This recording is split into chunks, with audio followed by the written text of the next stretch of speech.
கர்த்தருடைய பரிசுத்த நாமத்திற்கு ஸ்தோத்திரம் உண்டாவதாக. கர்த்தராகிய இயேசு கிறிஸ்துவின் நாமத்தில் உங்களுக்கு கிருபையும் சமாதானமும் உண்டாவதாக. இந்த நாளுக்குரிய தியானத்திற்கான தேவ வார்த்தை 1 தீமோத்தேயு அதிகாரம் 3 வசனம் 9. விசுவாசத்தின் இரகசியத்தை சுத்த மனசாட்சியிலே காத்து கொள்ளுகிறவர்களாயும் இருக்க வேண்டும். பிரியமானவர்களே, கர்த்தருடைய பிள்ளைகளாகிய நாம் விசுவாசத்தில் உறுதியுள்ளவர்களாய் நல் மனசாட்சியோடு கர்த்தருடைய அன்பை பிரதிபலித்து வாழ்கிற வாழ்க்கை வாழ வேண்டும். 1 தீமோத்தேயு 3:9 விசுவாசத்தின் இரகசியத்தை சுத்த மனசாட்சியிலே காத்து கொள்ளுகிறவர்களாயும் இருக்க வேண்டும் என்று சொல்லப்பட்டுள்ளது. விசுவாசத்தின் இரகசியம் என்று பவுல் மறைக்கப்பட்டிருந்த தேவ சத்தியத்தை சொல்லுகிறார். அதாவது கிறிஸ்துவின் சுவிசேஷம். கர்த்தராகிய இயேசு கிறிஸ்து இந்த உலகத்தில் மனிதனாய் வந்து தம்முடைய விலையேற பெற்ற இரத்தத்தை நமக்காக சிந்தி தம்முடைய அன்பை வெளிப்படுத்தியுள்ளார். அவரை ஏற்றுக்கொண்டு அவரை விசுவாசித்து அந்த அன்பை நாம் பிரதிபலித்து வாழ வேண்டும்.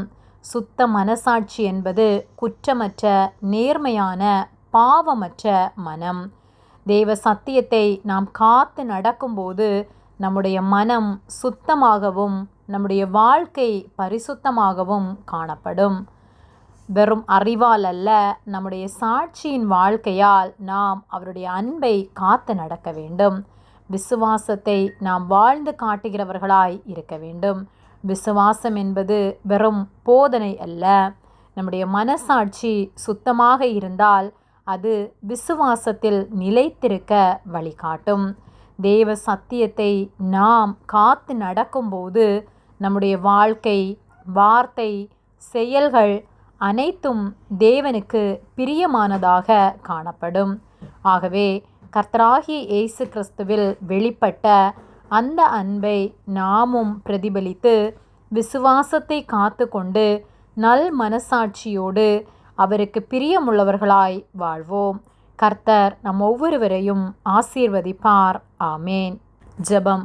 எங்களை அதிகமாக நேசித்து வழிநடத்தி வருகிற எங்கள் அன்பின் பரிசுத்த பிதாவே, இந்த நாளையும் நாங்கள் காணும்படியாக நீர் எங்களுக்கு ஜீவனை தந்து தயவு பாராட்டி எங்களை பாதுகாத்து பராமரிக்கிற உம்முடைய அன்பிற்காக நாங்கள் உமக்கு நன்றி செலுத்துகின்றோம்.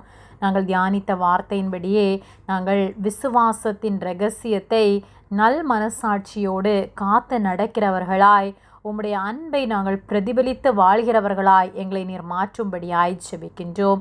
நீர் எங்களோடு கூட இருந்து எங்களை தாங்கி நடத்துவதற்காக நன்றி செலுத்துகின்றோம். எங்களை உம்முடைய கரத்திலே தாழ்த்துகின்றோம். இயேசுவின் நாமத்தில் ஜெபிக்கின்றோம் பிதாவே. ஆமேன். கர்த்தர் உங்களை ஆசீர்வதிப்பாராக.